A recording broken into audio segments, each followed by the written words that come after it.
All right, so you've been watching HGTV, you've been seeing these guys do these $20, $30, $40,000 profitable deals, and you want to be a real estate rock star. In this video, I'm going to teach you how to start a fix and flip business.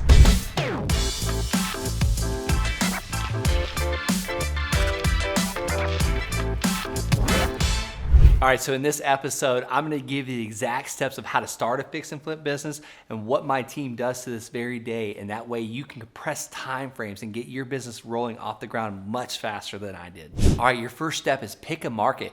I love starting in my own backyard, and when I say my own backyard, I say about a 2.5 hour radius. The Army would move me from location to location to location. In 8.5 years of the military, I lived in 8 different spots, so I was always getting put into a new market. So I'd have to start where I was at each one. And ultimately, I was in real estate before I joined the military, and I had a passion to stay in real estate, but it's really easy to do to get started pretty much anywhere. Every market's about the same. You need a house to buy, to live in, and that's why fixing and flipping houses is so great, because you're always gonna have a family that wants a nice fixed and flip house. So pick that market. I recommend about a 2.5 hour radius, something that you can get to. A lot of people will start out, and I don't recommend this, they'll try and start out virtual wholesaling. And that works for some people, but they still have to have boots on ground. Why not you be on ground so you can make the relationships with the builders, with the renovators, the roofers, the guy that's gonna do your bathroom, the title company, your lender. I recommend doing it in your own backyard. All right, now next is a list of homeowners, and not just any homeowner. I wanna talk to motivated home sellers, like actual sellers that wanna sell their home. And I'm gonna give you my most favorite, most lucrative list today that you can start with mailing these guys so you can buy some houses so you can fix and flip these things. All right, here they are. My first is driving for dollars. I love driving for dollars. What does that mean?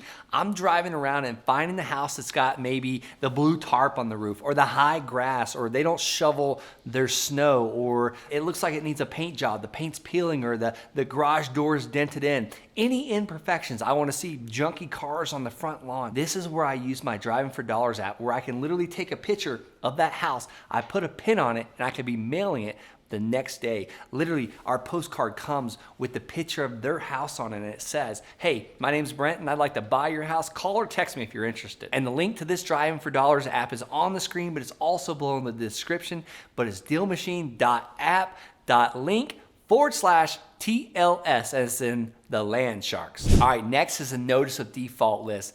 Start with Driving for Dollars and exhaust that. You can even hire Uber drivers or Grubhub drivers or Lyft drivers. These guys are incredible to help you with this. Or maybe you're doing any of those, or you're driving a different way to work every day. Utilize this time. Have your drive to work turn into Driving for Dollars as well. But talking about the notice of default list, that's my next list.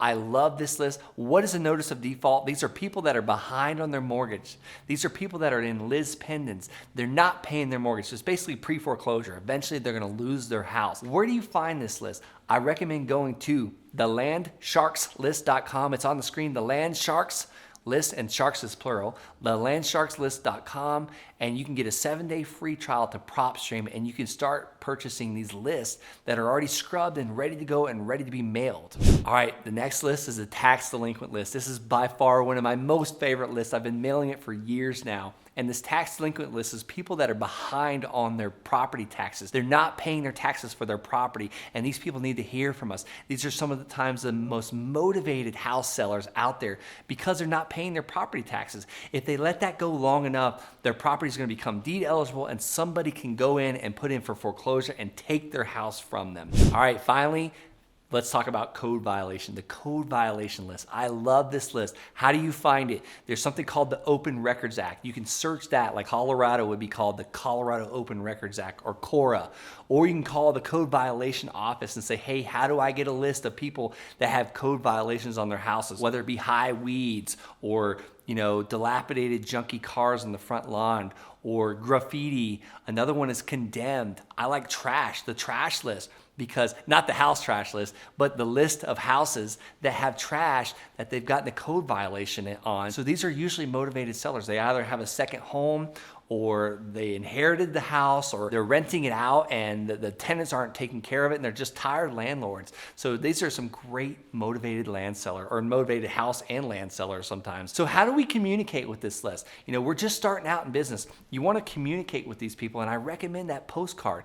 Now, the Deal Machine app, they send the postcard for you, but what about the notice of default? Or what about the code violation list or the tax delinquent list? I'm gonna give you the exact postcard that I use as a free gift, but you gotta stick around to the very end. But before I do, I also want you to subscribe to my channel. Go ahead and smash that subscribe button, because I come out with these videos 5 days a week, Monday through Friday. I want you to be notified. Make sure that bell's turned on too. That way you see when these videos come out again. All right, so I talked about what to mail these guys.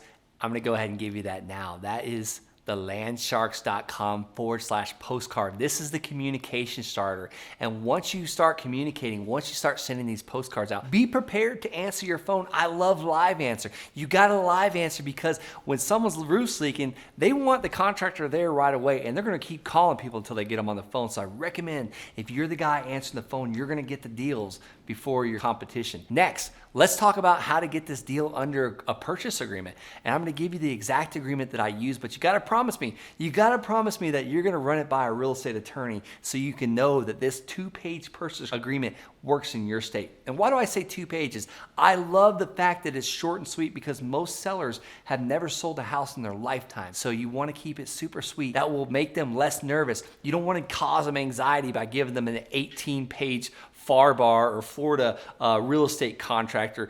Some of these things are like 18, 19 pages, and the seller will never read it. And they'll say, well, I gotta have my attorney check it out because I have no clue what it's saying. That's why I love the 2-page agreement, and I'm gonna give it to you right now. It's also below in the description, and that's thelandsharks.com/contract. thelandsharks.com/contract. But don't leave yet. I got a lot more for you on how to start a fix and flip business. And next, I want to talk to you about lining up your contractors. Don't wait till you get a house under contract to buy before you even reach out to any contractors. I want you to establish that communication right away, because you want these contractors to start as soon as you close on the house. This is where the money comes to you. This is where the rubber meets the road. You got to have the crews lined up. Your painter, your carpet guy, your tile guy.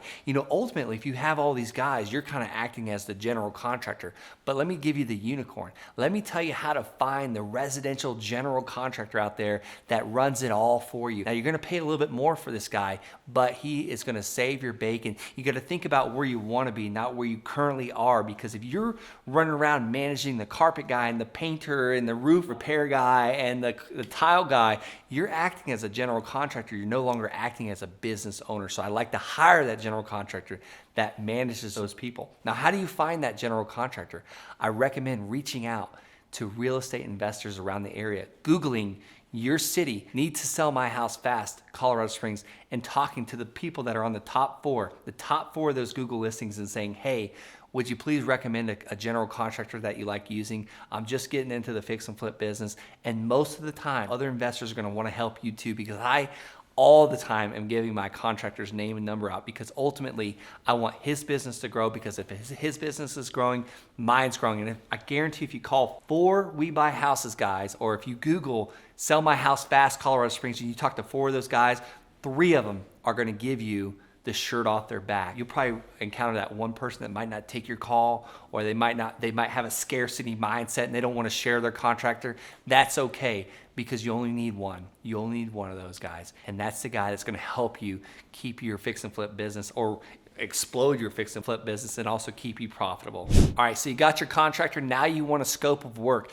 of exactly what's gonna happen in this house. So you got the house under contract, you've got your contractor's going in, he's gonna say, hey Brent, I'm gonna have to replace the carpet, the bathroom, the kitchen. Here's exactly the scope of work, and this is what it's gonna cost you. You wanna know timelines and estimation of completion.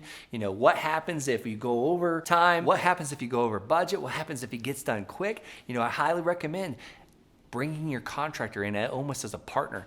When you do well on a job, he does well. When you don't do so well, he doesn't do as well. So that's bringing into a partnership type mentality. And it took me a while. It took me many fix and flips to figure this out, but your contractors want to share with you as well. They want you to do well, but ultimately they're going to want you to do even better if they know it's going to help them out as well. All right, so another quick tip about contractors. I like to make sure that my contractor is also ordering and paying for the appliances as well. A lot of times contractors will try and put that on the homeowner's plate, but I don't like that. I don't do that anymore. I won't do it because I got to go in and measure the countertops and the refrigerator opening and the stove opening. I want them to take care of all those measurements. I want them to order those appliances, because if they don't order it as soon as those cabinets are installed, sometimes that 3 or 4 weeks for your appliances to come in could hold you up from listing that property. So don't let that happen to you. Put that on that contractor's plate and write it into that scope of work. Make sure that they agree to ordering those appliances. Even if you have to call and pay for them over the phone, that's fine. But don't be the one going to Home Depot or Lowe's or having to go and hunt those appliances down. And this is after years of experience of learning this the hard way myself. All right, next is the title company. You need a great title company. And once you know how I told you how to find that good general contractor that's going to take care of all this for you, I also recommend calling those investors and asking them to refer a great investor-friendly title agent for you.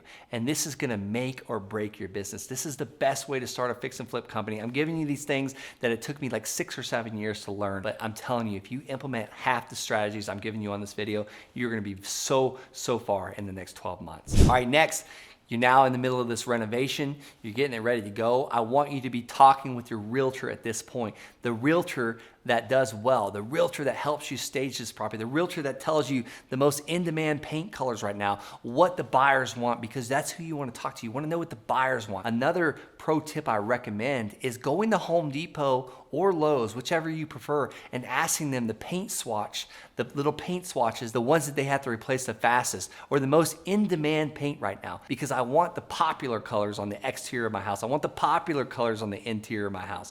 One thing that we're finding well, grays have worked well for a while. Now we're finding that white body and black trim, black doors have been doing very well on our flip houses. But we never would have known that if the Home Depot rep, the paint rep, wouldn't have told us that. So it's talking to people, talking to the professionals in this business, and not doing what you think you like, but doing what the masses like, because when you're flipping a house, you want to appeal to more buyers. All right, your renovation is complete. Let's stage this property. Let's put couches and pictures on the wall. It can be very minimal, but you want to give buyers the ability to kind of see exactly what they're going to be buying, where their furniture is going to go, where their TV is going to go. You want to paint that picture in their mind, because most of the time, buyers can't walk into an empty, bare, we call it neutral or sterilized house and see where their stuff's going to go. But then they can walk into the same house next door that's been staged professionally by a professional stager, and they'll purchase that one faster because they can see it in their mind. All right, and finally, don't forget to keep the pipeline full. I know so many people that will turn off their mail. They'll turn that pipeline off, their pipeline of deals, while they're doing that project. Don't fall victim to that. You could slow it down, but never stop. You can give it a trickle, but never turn off the water. That is going to stop your business, and you're going to have to start it back up again after that flip, after you get paid at closing. I don't want you to be up and down a 3-month process. I want you to be steady, to never ever stop marketing. All right, guys, as you know, I'm known as the Land Shark, and I teach people my tried and true method of buying land at crazy massive discounts. If you're interested in implementing land into your house business, or you want some steady passive cash flow, check out thelandsharks.com. That's thelandsharks.com. Go on, schedule a call with my team, and we're going to see out what your real estate goals are, what your passive income goals are. And if we find out we're a good fit, if we feel that we're a good fit, I'd be honored to coach you.